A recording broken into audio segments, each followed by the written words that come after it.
Bem-vindo a Janeiro. Welcome, January.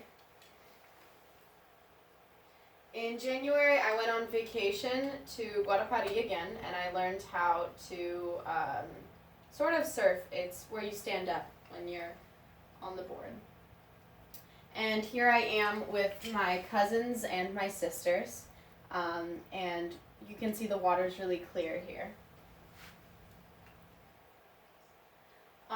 Here I actually photoshopped badly my brother, who is on exchange in the United States, in with me and my family. It was New Year's Eve, and it's tradition on New Year's Eve to wear all white on the beach. That's just a Brazilian custom they had. And also at this point, the seasons were inverted, so in January, when it was cold here, it was very hot in Brazil.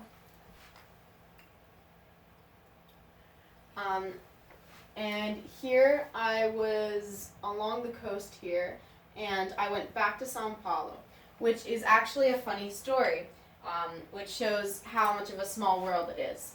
While I was getting ready to go on my exchange in Brazil and I was raising money, I met Luisa, who was a Brazilian on exchange in New Jersey.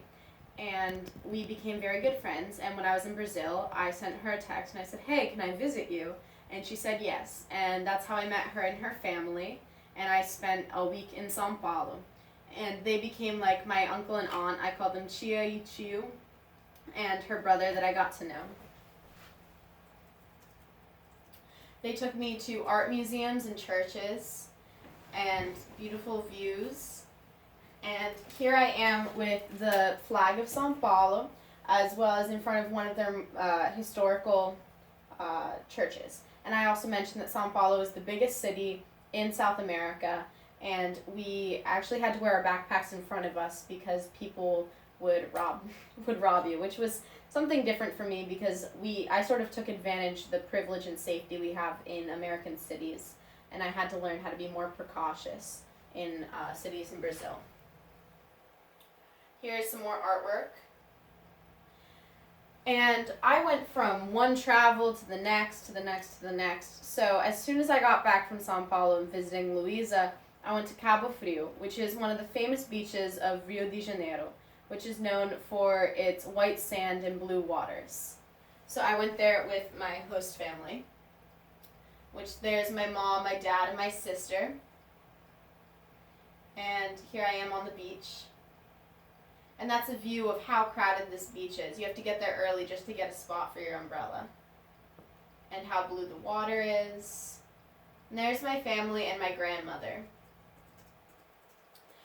After I went to Cabo Frio, I went to the farm, which my family owned. Something interesting is that a lot of families have their own house in a city, and then they also have a farm off in really the middle of nowhere. We drove on a dirt road for about 2 hours to get to this farm, where there's no pollution, no Wi-Fi, nothing. You sleep in a house where there's holes and there's spiders, and I was a little squeamish at first, but I got used to it.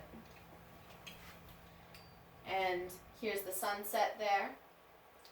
I was riding horses again and swimming, and I actually learned how to make homemade cheese, which is what we ate a lot. We ate milk straight from the, not straight, but milk that came from the cows that we had there, as well as making cheese with bacteria and yogurt and such, which was a really cool experience to eat so wholesomely.